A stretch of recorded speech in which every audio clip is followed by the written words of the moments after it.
the extreme BPM Tuesdays and Fridays is when we get to hang out with people that make the music. So that is Tuesday and Friday, and that is on the Extreme BPM. My name is Mark Extreme. So, but make sure you make a date with me Monday to Friday because we get to play more of the music. And I would implore you to join me then during the week. We get to play more of the music, so a lot of the music gets premiered then. But Tuesdays and Fridays, we get to hang out with people that make the music. Today on the show, we are talking to a lady that we have had a lot of songs on the show, so finally we get to have her on the show. And and what is interesting, even on Wednesday we did have your new single on the show, and as before we even had this conversation, I was trying to make sure that I have the playlist up for Wednesday because we were traveling, so I didn't have it on uploaded, so it will be uploaded, I think, as we get off it, so it will be already online. So Tash Hills is on the show. Welcome to the show. How are you? Oh, really, really good. A big hello. This is amazing. This is my first video interview, so I feel very honoured to be on here with you. So thank you very much. Thank you. I'm honoured. I'm the one doing it. Yeah, maybe no one else has ever asked me, but I'm very humbled that you asked. Yeah, and luckily enough, happy birthday to you. You're celebrating your birthday. That's right. Yes, yesterday was my birthday. Yes, I know. I'm not going to tell you how old I am. A lady never gives away her secrets. I didn't know that. Oh, I'm yeah. So welcome to the show. Glad to have you on. And but first, since it's your first time on the show, let's see, how does music get started for you? So I've always loved music. So I can remember singing from a really, really young age, probably, from about 10, listening to, Mariah Carey and being like, wow, I want to be able to sing like her. I'm not quite sure if I've mastered that or the whistle tones yet, but, I absolutely fell in love with singing. And my friends and I were in bands from when we were really young, and I studied music as well. I studied performing arts, and I also studied jazz. I did a degree in jazz and played saxophone, which I still play now, really badly, I might add, compared to my singing. But yes, I played saxophone, and so music's always been in my life. And then kind of had a family, and then just decided, especially over COVID as well, it just seemed like it was the right time to take all these ideas that I'd had and just start using the huge amounts of time that everybody had over COVID and do something really, really, creative and not be bound by any time as well.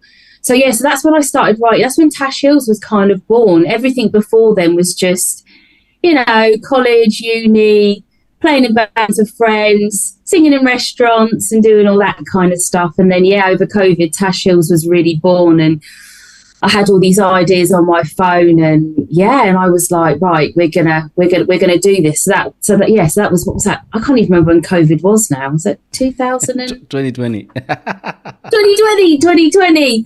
It's like the COVID hole, isn't it? It's like no one remembers what happened and where they were, but it definitely happened to us all. So and that's when Tash Hills was born, and we started writing. So and how would you describe, hold on, before then you used to just perform in bands and do play some instruments and do this for fun, right? Yes. That was all really fun, but what it's like doing covers. It's great. I mean, I get to pick all the people that influence me. So Anita Baker and Shaka Khan and all those amazing singers. And, I get to be completely self-indulgent, but, it feeds the soul, but it doesn't quite hit the spot. And, writing your own music is just, you get to pour your heart and your soul into it. And, you have a blank canvas, and, you never quite know what story or what situation you've been in that you're going to draw from, or so my music's very fun. It's very, dare I say, it's got no bad words in it. I'm a good person. There's nothing horrible in there. I just draw on fun and people being kind and good to each other. And just being in love with each other, or being in a relationship where someone is maybe toxic, or in Diamond Life, that is in particular, that's about mental health and just kind of like trying to seize your own positivity, happiness, and your own divine light in what you do every day, which sometimes is really incredibly hard. But I wanted to write that song so that when people listen to it, it was kind of like a bit of a mantra about, like, no matter how you get up in that morning, you can live your own diamond life. You can look at yourself and take from what you've got within, and be grateful and just enjoy that day, because you can only ever take life every day, each day as it comes, because that's all we can guarantee is the next day, if we're lucky, so. Yeah, you talked about Diamond Life, but I'll take you to a song before that, which was our first introduction. So tell me how much of a great night you had for the song. What a good night. Yeah, that one. Oh yeah. I'll tell you what, I like to party. Yeah. That song is it's just a really fun song, and I do really like gin. I mean, I really did write that with the whole kind of like, being sat next to someone and having a special evening and picking that special drink and sitting down and pouring yourself a glass and just, having some fun. What a good night. It is. Yeah, it's all about kind of good times, good relationships, and drinking a lot of gin. Definitely drinking a lot of gin. Probably that's what caused the Mirrorball dreams, right? Yeah, absolutely. Yeah, no, but I mean, and that one, just like, I'm a huge fan of disco. That one's kind of got a lot of little homages in there. Kind of in the second verse, I say 54, which is like an homage to Studio 54 Instant Replay, which is one of the biggest hits, from the disco era. I kind of like try and draw all of that in. But yes, it definitely would have been a lot of gin and then heading out to the club with some disco balls and a lot of dancing. Yeah, definitely. Yeah, it's I usually I'm usually obsessed with titles sometimes, even when I'm making like a playlist or making a show. Sometimes I'll make a playlist and sometimes like the first 5 songs are like a sentence, and I'm like, oh, really?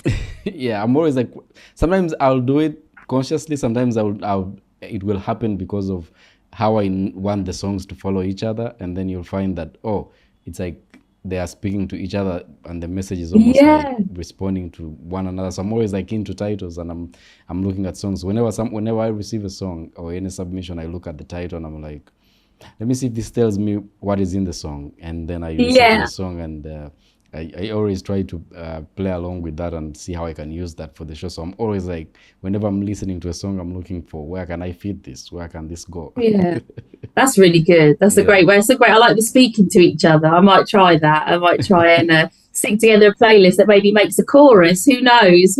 I could come up with something. Yeah, absolutely. So we are still talking to Tash Hills on the show, and this is the Extreme BPM. My name is Mark Extreme. So Tash, who do you think you are? I think I'm a very strong, independent woman. I think that's what I am. I think I tell it like it is, definitely. I'm really not frightened of telling people, how it is. I think, life is too short to beat around the bush. If you have something to say, just say it. And, who do you think you are is very much about that whole calling someone out. Who do you think you are? We have, there are plenty of people out there. You've probably had experiences yourself in work life, hopefully not family, but sometimes family, we can have those situations, and you have to say, come on, who do you think you are? So it was really, I've had that before with friends who kind of, they say they're too busy, and then you kind of like look on Facebook and everyone's, doing a picture, and I'm like, where was my invite, man? What's going on? What have I done? So it was kind of like, just drawing from that situation, and just calling people out, saying it like it is, who do you think you are? So I like the use of titles. I'm loving this. I'm loving. Yeah, that's right. So talk to me through the process of like how you come up with the songs. I know there are situations in life where you pull from, and then but I want you to take me through when you decide to walk into a studio and then make this a song? Because it comes as an idea, then you're looking at putting these pieces together. But I want to know what your process is like when you get into studio. Yeah, so we have a home studio. This is actually our little home studio at home.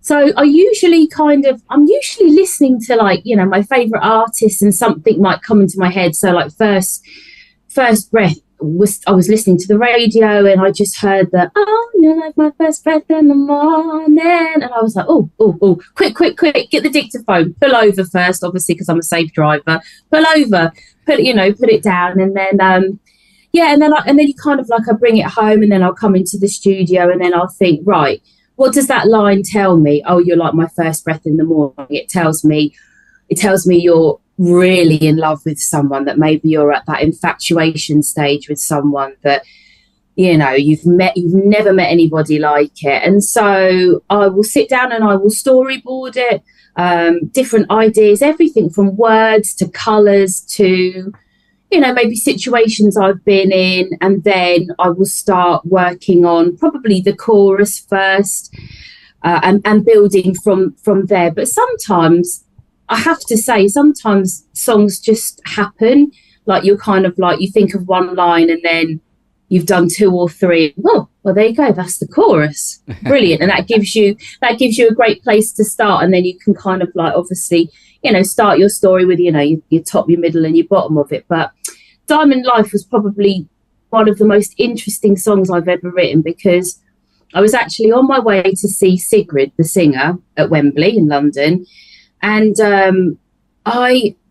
something popped into my head. I think I'd been listening to Sade, and it was Diamond Life. And I was like, oh, I love that. I love that title. I love it. And I literally built the whole song around it. And I wrote kind of like just words that I found really cool. You know, sugar and spice, I'm all things nice. I remember my mum used to say things like that to me. She said, you're sugar and spice and all things nice, but you got lash as well. Lash on your tongue, she used to say to me. Yeah. So, and I kind of like put all these words around it. And it was a really hard song to write, because I just wanted it to sound really meaningful, but with really cool lyrics. You know, living my diamond life, I'm feeling good, I know, the cherry on top is mine, I'm shining bright as I glow, you know. And songs like that don't always come along, because they're generally always about kind of like love breakups, aren't they, or, you know, something like that. So yeah, so most of the time something will pop in my head and then I'll storyboard and come back, but at other times magic happens, like with Diamond Life, and it just kind of like flows and happens. So yeah, absolutely. And which process do you enjoy more? Because I know you do a lot of, when you're performing live, I see you go with a whole entire band. It's big, man. Yeah, it's a big one, and it must be fun preparing for those. But what process do you enjoy the most, like when you are in front of people performing, or when you are putting the song together in studio? Oh, I love to perform. You need one to do the other.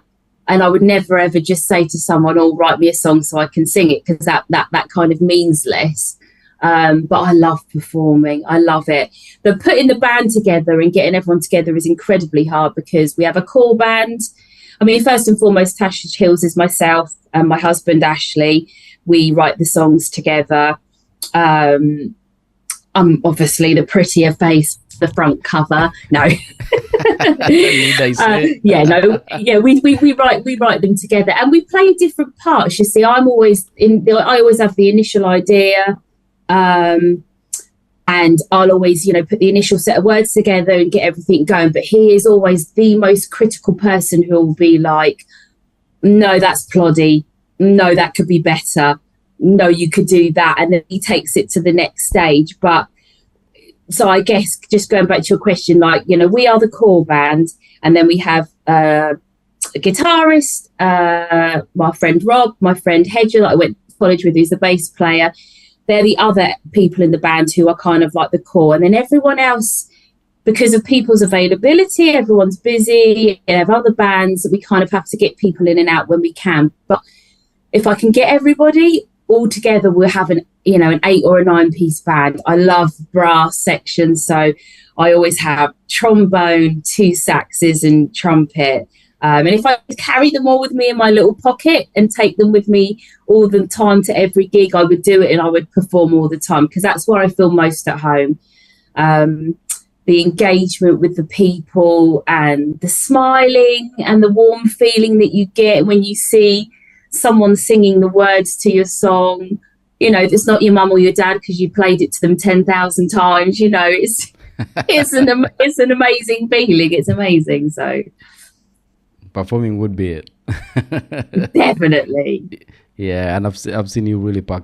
You talked about having doing the show. I've seen you pack a lot of equipment on that. I've seen photos on Instagram, and I'm like, yeah, you're really going for the show, aren't you? Yeah. Yeah. I know we have 2 songs to talk about, but before then, that is Burning Love and of course Dancing Tonight, which is the current single at the moment. So you talked about in the band you work with your husband, right? Yeah. So how do you make sure that in studio he is the musician and not the husband, and you are not the wife but you are the musician in the studio? It is hard. It's probably the only time we argue, and that's as husband and wife and as musicians, because we are 100% a team. We call ourselves Team Hills. We are 100% a team. He's my best friend. When we have the children, we don't really argue. But when we get in the studio, because we're so focused, and I like things the way I like them, he likes things the way he likes them. So often we will fall out. It does happen. It does happen. I'll get the hump, he gets the hump, and then we kind of we work through it. One of us will win. I'm not going to say it's always me, because it can, it's equal. There's always someone who has to be right. And then, at the end of it, we kind of, we shake hands, and it's kind of the end of it, and we go out and have a cup of tea and whatever, and then it's all kind of forgotten about. But it is hard. I won't lie to you, kind of living together, making music together, and we work incredibly hard, being so passionate about it. We like to do everything so it's done properly, great. We spend a lot of time writing, recording, we spent a lot of money on our studio, a lot of money on getting musicians in, the producers, the mixing, everything. It's all, it's all kind of like high stress stuff, when you love it, when you're in love, so. Yeah. I think there's no way you can avoid having a push and pull when you get into studio. That can never happen, because it's more like a creative space. So you have a way you're hearing things, and then someone else, you can't both have this. You can't see or hear the same thing the same way. Definitely. I know some people try to lie, like, yeah, we both had this, but if you've been in studio, you will know that it's always a push and pull. Someone says, I have another way of doing this, then the other one has another way of doing something. Absolutely. Someone has to Absolutely. give it. It's all about push and pull, all about fairness and push and pull. Someone's always got to have the best idea, It can't always be me. Yeah. So and I think what keeps you together is the next song, Burning Love. So talk to me about Burning Love. Oh yeah, so Burning Love. So that is the guy that produced that is a guy called Andrew Napoleon, and he came to us through hearing First Breath, and was like, do you want to work together? And he's like a modern funk producer, and I really liked his style. He kind of was like, let's do like an old disco track, but kind of fuse some of the newer synth sounds, with it. And it was really fun. This one. Big track, lots of musicians involved. We got the brass section on it. Andrew did a great job, with all the production side of it.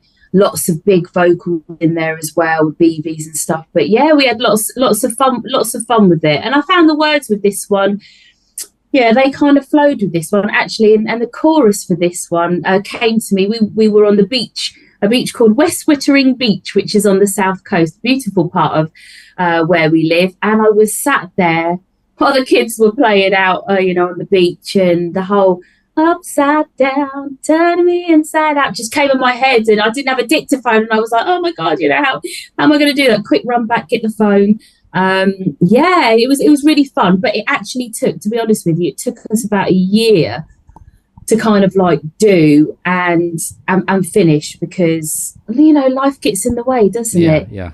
You kind of have an idea, and I'll get this back to you, and then before you know it, it's almost a year later. You must find it yourself, just like people that you want to talk to, and then you're like, oh, I was going to talk to them 6 months ago, and now 6 months have passed. Yeah, it's just so busy, isn't it? Yeah. So yep, it always happens. I think it happens. I think it's more like people that aren't in the creative space can't deal with people in the creative space, because sometimes things have to go with the. For example, it's like when we do interviews, I always prefer if we both want to do it.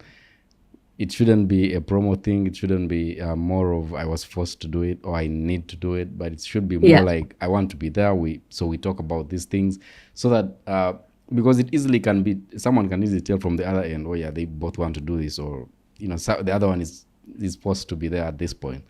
And it's the same, I think, when you rush, even if it's a project or something, and you say, oh, I want it done in 1 month.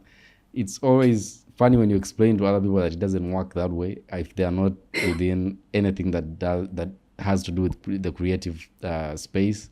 So they always feel like, oh, it's more like set a target, 2 weeks, get it done. You're like, oh, that doesn't work.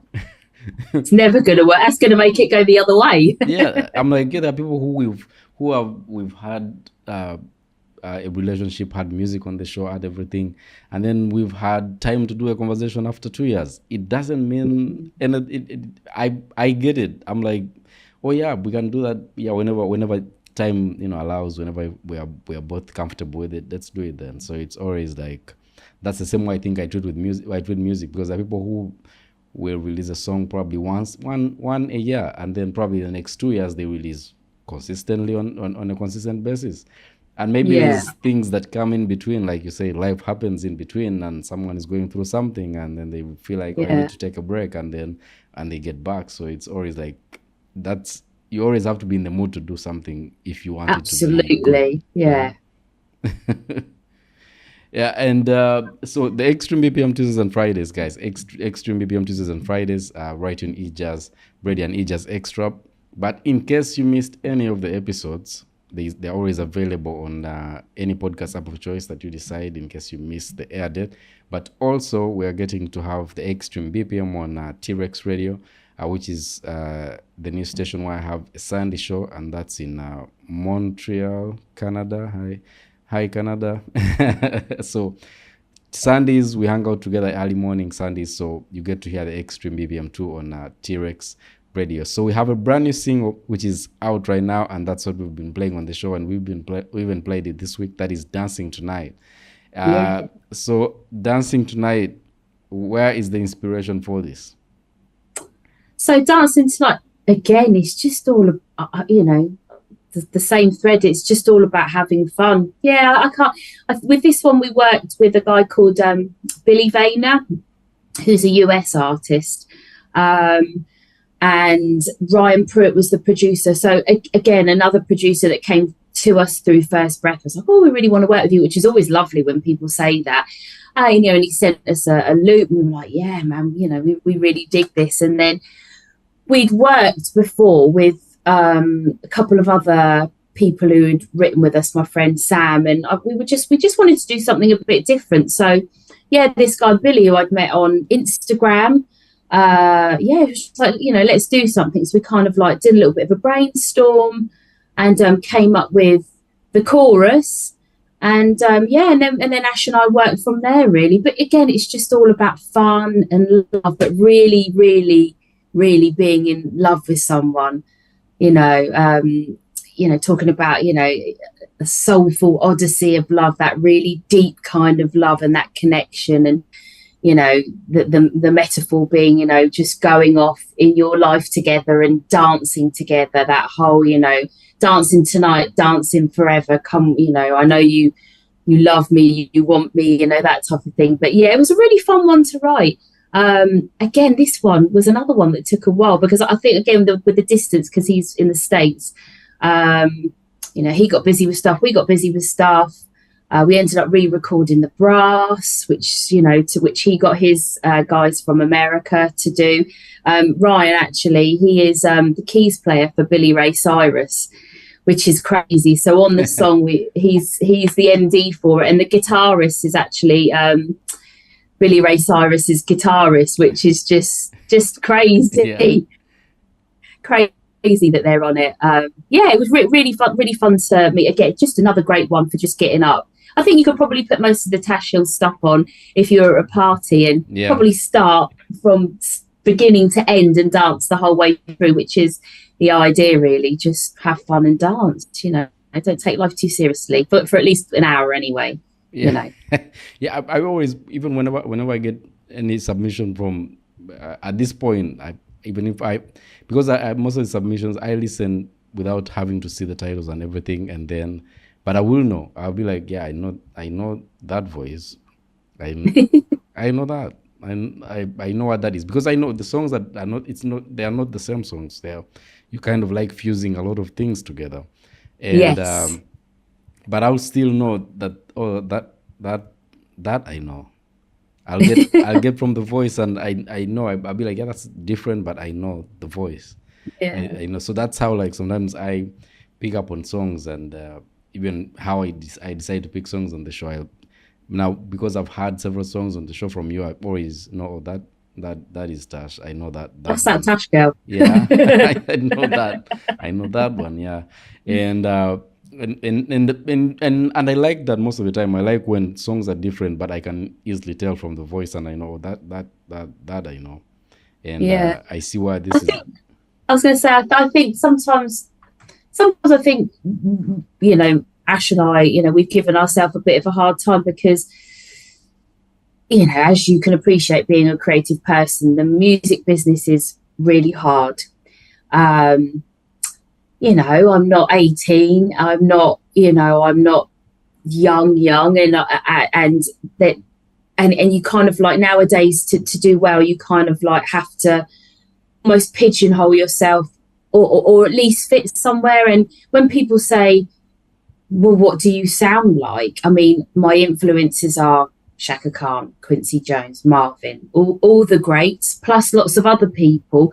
But if I was to describe us, it's really hard. I just say I sound like Tash. I just say I have a sound of Tash Hills. Like, my voice is, distinctive. It's got the funk and soul in it. It'll have the brass in it and the synths in it.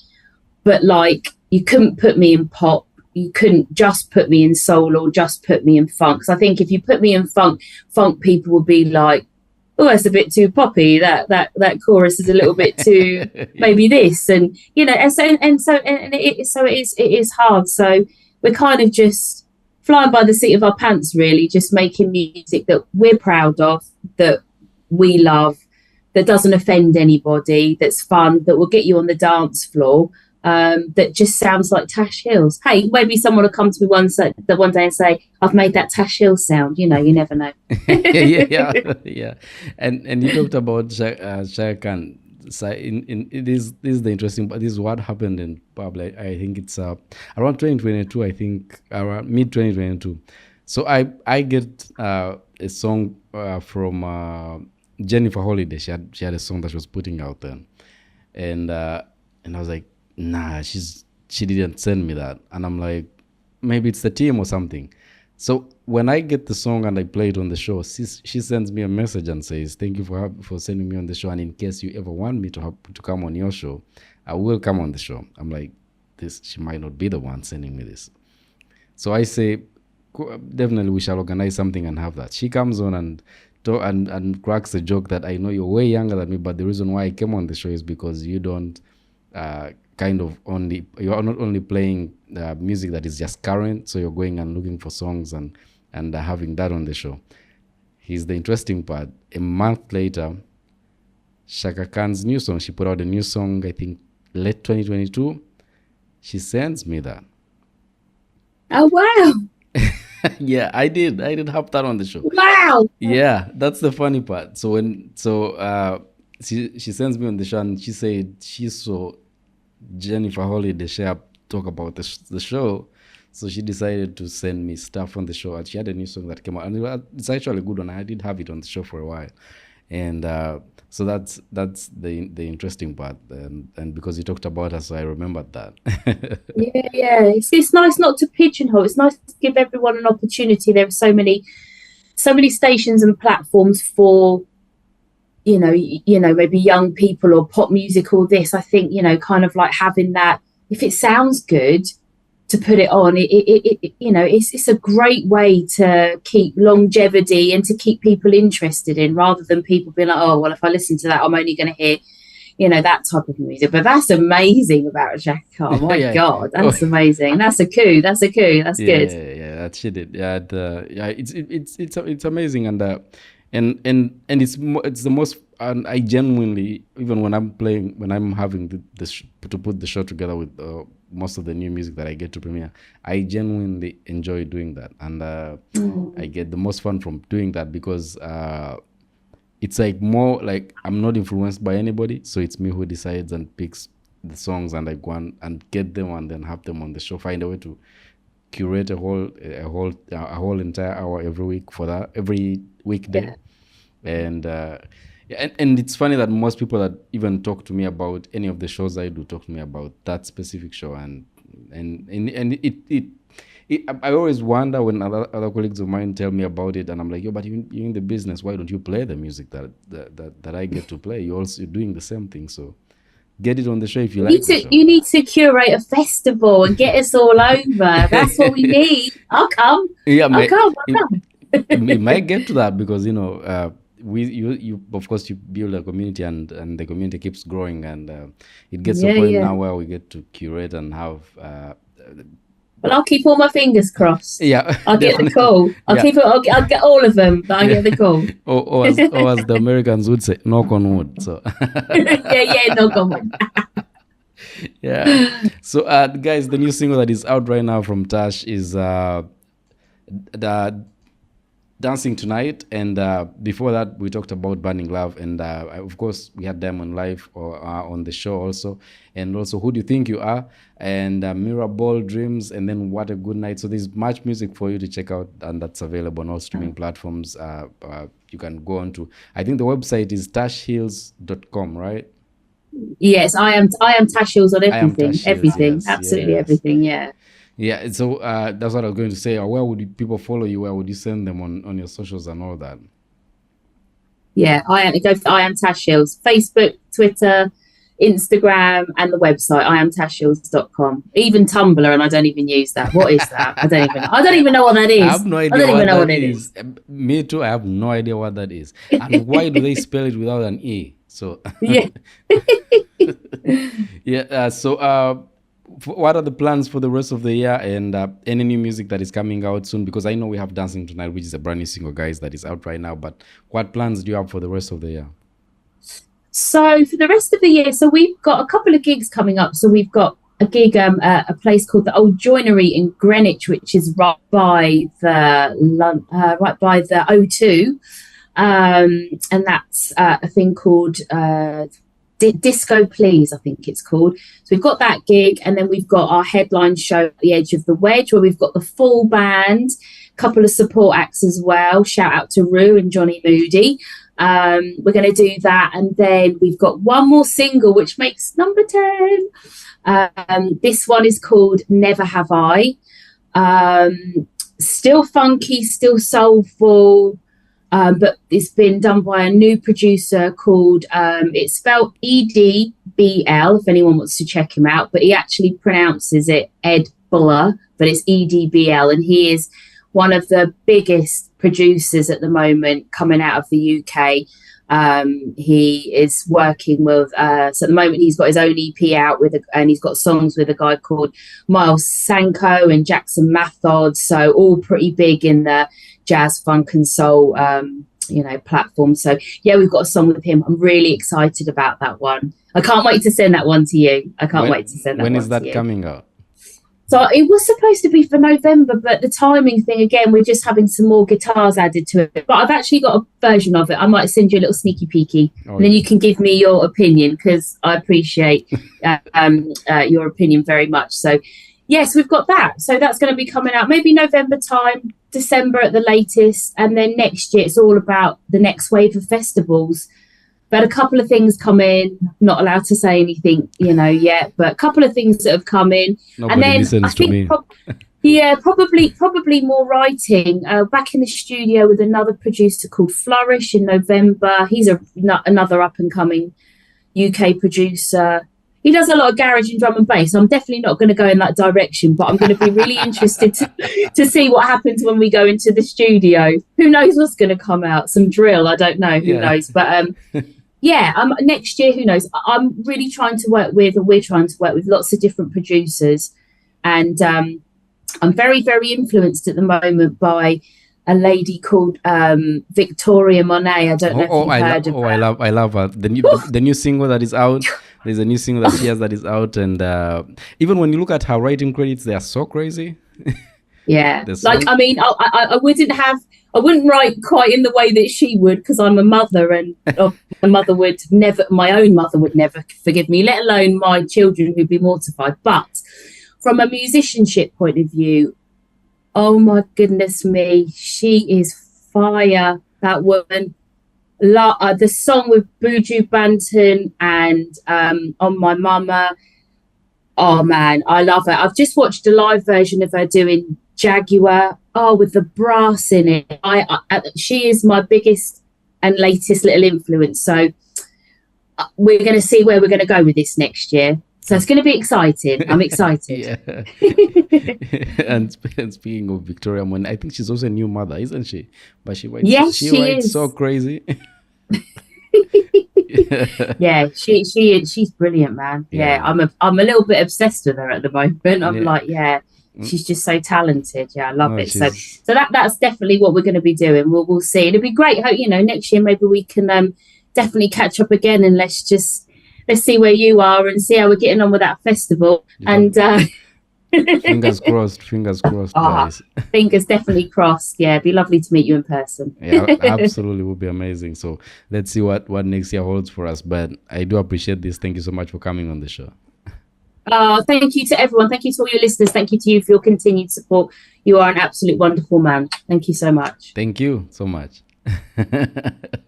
Lovely to meet you. Lovely to meet you too, and glad we were able to do this. The travel and everything didn't stop this, so we did make it happen. Yeah, definitely. And ironically, the internet did keep us all through this, so that's... Yeah, it did really, really well. Yeah, no blurry moments, no nothing. So yeah, it was really good to speak to you. Take care. Look after yourself. One love always. And I will speak to you soon. Always. Thank you so much. Glad to have you on the show. Take care. Bye-bye. Bye.